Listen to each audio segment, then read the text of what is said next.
Walid adalah jemaah Imam Mahdi. Kisah kali ini adalah cerita dari film Malaysia yang menceritakan tentang kesesatan ajaran agama yang mengatasnamakan agama Islam, di mana Walid sang pemimpin jamaah di sana memanfaatkan para jamaahnya untuk bertunduk dan mengikuti segala kesesatannya dengan alasan bahwa dirinya adalah utusan Tuhan. Dan bahkan dia menghalalkan berbagai cara untuk menikahi wanita-wanita cantik, bahkan ada yang hanya sekedar dijinahi saja. Namun anehnya semua jamaahnya sangat mempercayainya. Hal ini tentu saja mirip dengan beberapa kejadian di negara kita, Indonesia. Dan inilah cerita dari bid'ah.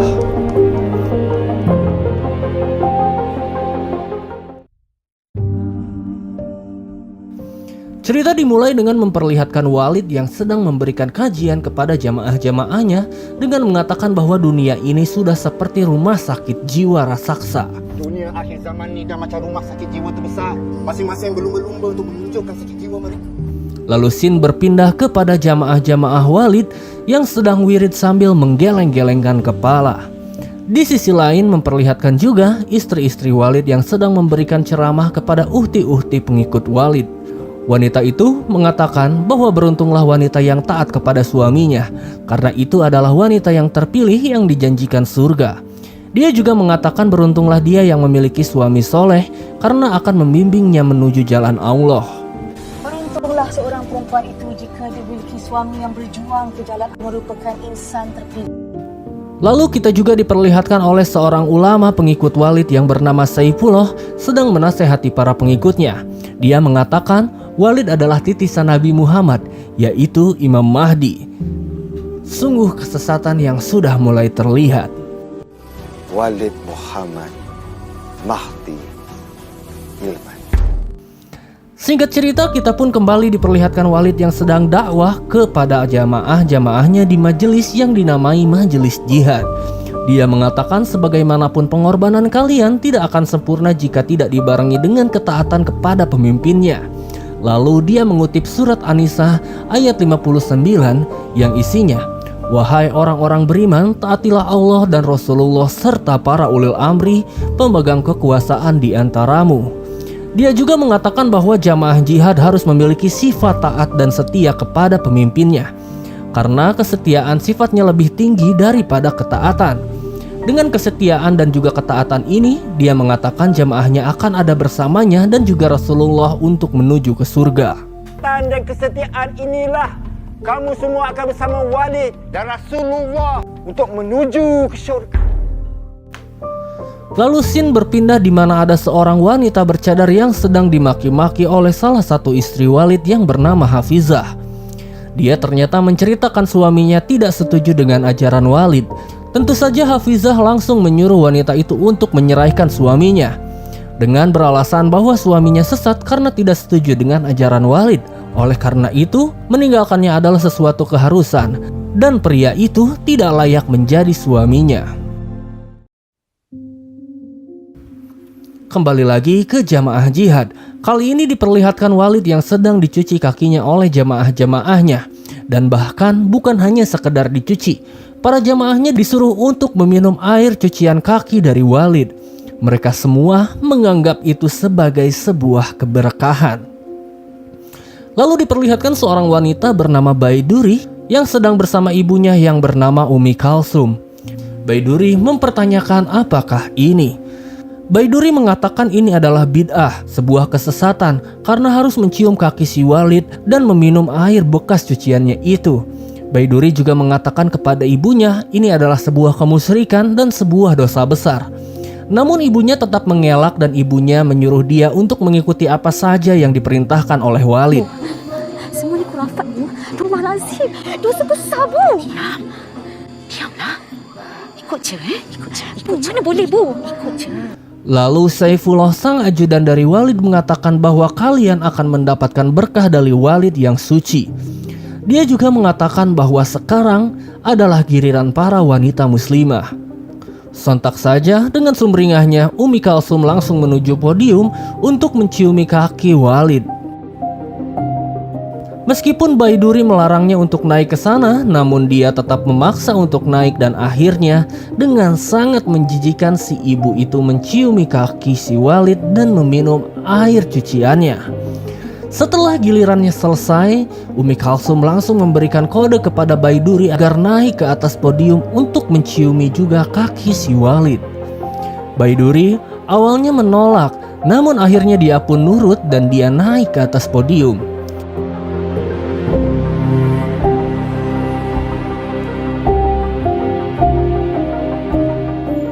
Namun tiba-tiba pada saat akan menciumi kaki si Walid, tiba-tiba Baiduri mencipratkan air yang ada di kaki Walid ke mukanya si aki-aki itu. Sontak saja hal itu membuat orang-orang jamaah jihad di sekitarnya langsung marah dan berteriak kepadanya. Namun si Walid hanya tersenyum melihat hal itu. Sesampainya di rumah, Umi Kalsum langsung memarahi Baiduri dengan menamparnya dan mengatakan bahwa apa yang dia lakukan sangat memalukan dan juga lancang. Si ibu juga mengatakan percuma telah menyekolahkannya jauh-jauh ke luar negeri. Lalu dia menanyakan apakah gurumu mengajarkan untuk bersikap lancang seperti itu. Lalu Baiduri menjawab bahwa dia tidak diajarkan untuk beribadah seperti itu. Dia tidak diajarkan untuk menyekutukan Allah. Lalu si ibu menjawab, menduakan Allah apa yang kau maksud? Katakanlah pada ibu ajaran mana yang diajarkan oleh Walid yang menyekutukan Allah. Si ibu mengatakan ajaran Walid itu semuanya benar, berasal dari Al-Quran, hadis dan juga sunnah. Tidak ada yang bertentangan. Lalu Baiduri menjawab, bagaimana dengan meminum air rendaman kaki? Apakah itu benar?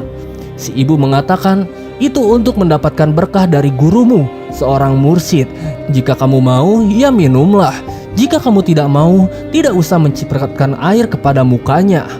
Namun Baiduri tetap teguh terhadap pendiriannya bahwa apa yang telah dilakukan ibunya tetaplah salah. Itu adalah sebuah kesesatan. Jika memang itu adalah ulama yang baik, maka dia tidak akan membiarkan jemaahnya untuk meminum air rendaman kakinya. Dia juga mengatakan, sudahlah, saya tidak ingin bertengkar dengan ibu, dan saya tidak akan mau lagi datang ke jamaah jihad itu.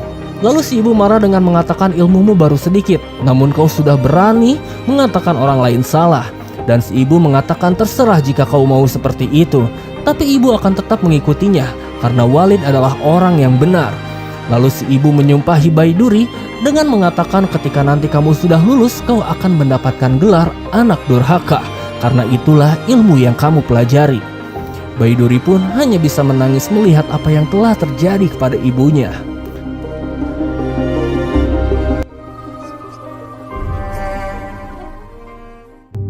Lalu Sin berpindah ke lokasi di mana si Walid itu sedang bersama jamaah-jamaahnya. Lalu para jamaahnya mengatakan bahwa wanita tadi sudah sangat lancang. Sebelumnya belum pernah ada yang berani melakukan itu kepada Walid. Mereka pun menyarankan agar Baiduri diharamkan untuk kembali lagi ke sini. Namun dengan santai si Walid menyuruh mereka untuk menganggap Baiduri sebagai pemabuk. Lalu dia mengingatkan kisah Abdul Qadir Jailani di mana si pemabuk bertanya apakah Abdul Qadir Jailani bisa membuat dirinya beriman. Lalu Syekh Abdul Qadir Jailani menjawab, semua adalah kuasa Allah. Dan atas itulah si Walid mengatakan bahwa Baiduri sengaja diutus Allah kepadanya. Lalu salah satu istri Walid yang bernama Rabiatul datang menyarankan bagaimana jika wanita itu dinikahkan saja dengan salah satu jamaah kita, agar kita bisa mendidiknya. Walid pun tersenyum seakan dia ingin menikahi Baiduri.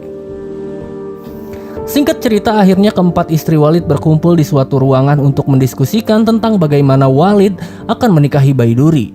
Lalu Hafizah mengatakan bahwa menikahkan Baiduri bukanlah sebuah solusi. Rabiatul mengatakan, apakah kalian takut jika Baiduri dinikahi oleh Walid? Sontak saja istri Walid yang bernama Habibah khawatir jika benar Walid akan menikahi Baiduri, karena salah satu dari kita harus diceraikan. Lalu Rabiatul mengatakan siapapun yang akan dinikahi oleh Walid tidak boleh dibantah karena Walid tahu apa yang harus dia lakukan. Lalu Hafizah mengatakan bahwa dia mengerti hal itu dan tidak akan menolak. Dia hanya memberitahu jika pernikahan Baiduri bukanlah solusi. Sehabis obrolan itu, Rabiatul meminta izin agar malam ini Walid bersamanya, dengan alasan ada hal yang ingin dibicarakan dengan Walid mengenai jamaahnya. Singkat cerita, istri Walid yang bernama Masyitah sedang mengeluh kepada Habibah. Dia iri kenapa Rabiatul mendapatkan lebih banyak malam bersama Walid. Bahkan sudah 3 malam Walid bersamanya terus. Meski sempat mengatakan ini semua salah Walid, namun Habibah memilih untuk pergi karena takut dihukum oleh Walid dan akan membicarakannya nanti kepada Walid. Sekarang kita cakap pasal ni dah. Takutlah. Balik bilik aku dulu. Lalu diperlihatkan Walid yang sedang menjalani malam bersama Rabiatul. Namun ternyata di luar Habibah sedang mendengarkan apa yang mereka lakukan. Pincang belum tarik.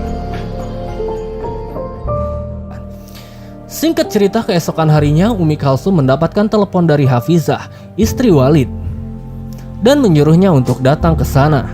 Di sana dia menyampaikan kekhawatiran Walid tentang Baiduri dan melihat Baiduri memiliki potensi untuk menjadi Sri Kandi Islam. Namun Ummu Kalsum khawatir tentang kejadian kemarin saat Baiduri mencipratkan air kepada Walid. Namun Hafizah menyampaikan bahwa Walid tidak marah akan hal itu. Dia mengatakan Walid itu visioner. Dia bisa melihat apa saja yang kita tidak bisa lihat. Si ibu meminta Hafizah agar Walid mendoakan Baiduri yang hatinya keras. Lalu Hafizah pun menyarankan agar Baiduri dinikahkan dengan jamaah jihad biar nanti Walid yang memilih siapa yang pantas untuk Baiduri. Si ibu pun senang dan mengikuti perkataan Hafizah itu. Namun ternyata percakapan itu didengar oleh Habibah. Singkat cerita, Saifullah bercerita tentang mimpinya bertemu Rasulullah kepada Walid. Lalu Walid mengatakan bahwa sekarang yang menerima wahyu bukan cuma Walid saja, melainkan Saifullah juga. Dan cepat atau lambat mereka akan menerima perintah khusus dari Tuhan. Lalu Saifullah bercerita bahwa di mimpinya Rasulullah menggantikan mahkota Saifullah dengan mahkota yang sangat indah dan juga berkilau. Singkat cerita, kita diperlihatkan Rabiatul yang sedang berdiskusi dengan Masyitah. Rabiatul mengatakan bahwa Masyitah tak mengerti perjuangan Walid, padahal Masyitah sendiri yang meminta dinikahi oleh Walid. Lalu Masyitah menjawab tujuan Walid tidak ada hubungannya dengan poligami. Lalu Rabiatul menjawab, dari awal kau menikah dengan Walid sampai sekarang kau tidak ada habis-habisnya membandingkan dirimu denganku. Lalu saat perbincangan itu tiba-tiba Habibah datang dan mengatakan, bagaimana kami bisa tidak membandingkan diri kami denganmu, sementara jatah malam kami sering diambil olehmu dengan alasan yang sama. Habibah mengatakan bahwa dia tahu kalau Rabiatul adalah juru bicara Walid, tapi bukan berarti kau seenaknya mengambil kesempatan malam kami. Dengan santai, Rabiatul menjawab kalau berani berbicara langsung saja kepada Walid. Habibah mengungkit apa yang diusulkan oleh Rabiatul kepada Hafizah untuk menikahkan Baiduri dengan jemaah jihad. Lalu Masyitah menjelaskan jika seorang terpilih untuk dinikahkan pasti akan diutamakan untuk amri-amri atau para pemimpin-pemimpin, dan tentu saja yang paling utama adalah Walid. Dan jika Walid memilih Baiduri untuk dinikahi, maka salah satu dari kita akan diceraikan. Habibah lalu mengatakan tidak ada yang tahu, engkaulah mungkin yang akan diceraikan oleh Walid. Dengan santainya Rabiatul membalas dengan mengatakan mustahil pemilik kebun akan membuang buah yang segar.